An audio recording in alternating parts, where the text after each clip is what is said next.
Okay, so here's that fantastic malt loaf that we serve at Trinity during Christmas season for all the cheeses. But to be honest, I have it at home, slab of salted butter, off you go. It's a bit like that Soreen, beautiful cake that you buy from the shop, only this is the real deal. Stick around.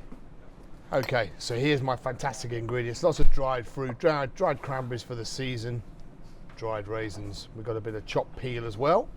We've got some malt here, which you can buy in health food shops. Beautiful ingredient, super malty. We've got some lovely dark brown sugar. That's just Earl Grey tea that's just been infused in the water. Sort of do it warm so that we don't get all the tannins, but we do get those sort of bergamot flavours from the Earl Grey tea. Flour, whole eggs, a bowl, and a Maurice, and then we've got a mould to cook it in. That's it. You don't need any machinery. Let's make malt loaf. Go. So let's go in first of all with the cranberries. In they go. Love a cranberry.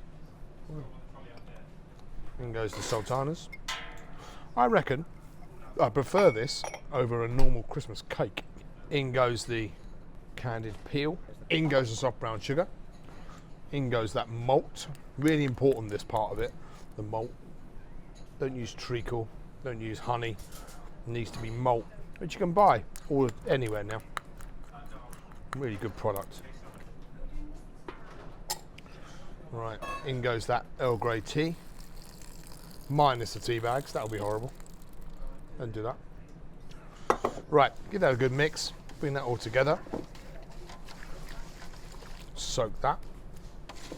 What I do like to do, if I'm at home doing this, or in the restaurant for that matter, more importantly, I would leave that like that for about 20 minutes. And what will happen is the tea will soak up all that fruit, and the fruit will kind of rehydrate a little bit, and I think that's quite important. So do that if you're doing it at home. I just want to show you here quickly.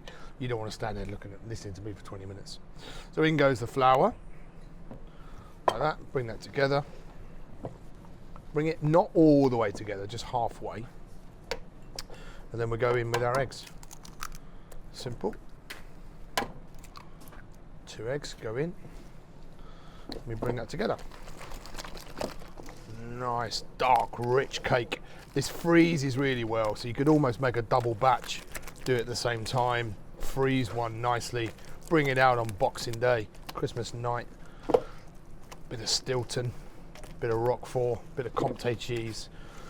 There really is not much better to serve with cheese. And we serve this all the time at Trinity with the Stitcherton cheese that we have in the room all the way through December. So that's how we make that lovely loaf. Right, let's get rid of that. Right, let's get that in our mould. Oh, we use these little simple moulds here. These are just containers actually. We just spray grease it, but that's really just to hold the parchment in. What you do, cut 4 corners like so. Drop the parchment in.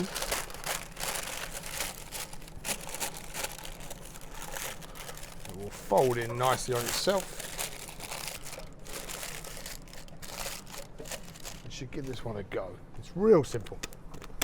No mixers involved, no nothing. It will come up really nicely, store in the freezer nicely, and everyone loves it. I don't toast it, I just put nice salted French butter on it, but you could pan fry it and serve it for breakfast with a bit of Christmas pudding. I reckon that's a winner. Right, that goes like that, and then we're going to add some tin foil on top just to stop it browning too far, and that's going in an oven at 180 degrees for 45 minutes. Let's go. Okay, so that wonderful mix took 45 minutes under tin foil like that. Then I removed the tin foil, turned it out onto a tray. I placed a knife into the middle of it like that. Came out clean. Really happy with that. Let it cool all the way down. Now you really want to just slice it for your friends, right? So off it comes. You can slice through. And like I was saying before, this is really nice, pan fried like that, just in a bit of foaming butter, get it really crispy in a pan, and serve it with a bit of Christmas pudding on Boxing Day. Whew, that's decadent. There we go. But I reckon that's nice. Ads, you got any butter for me? Look at all that fruit in there, all evenly displaced as well, which is really nice. Bit of the peel as well. That's just a great thing, that malt loaf. I love serving that. We serve it really thin. We also, because we do chefy things as well in the restaurant, we also cut them mega thin like this and then crisp them between two trays, and they make amazing little crisps as well. So it's got loads of uses, belongs firmly in the centre of Christmas.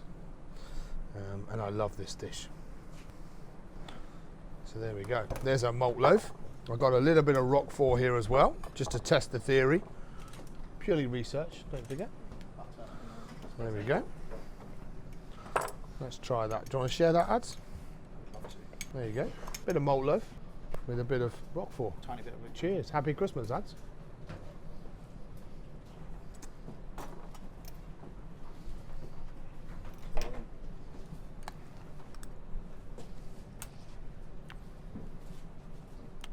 But I reckon that is delicious, actually.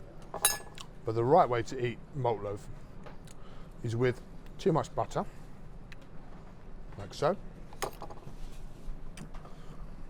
and off you go. Happy Christmas all. Give it a go. Let me know what you thought. Let me know how you have it. Roquefort, butter, pan fried, Christmas pudding. Merry Christmas.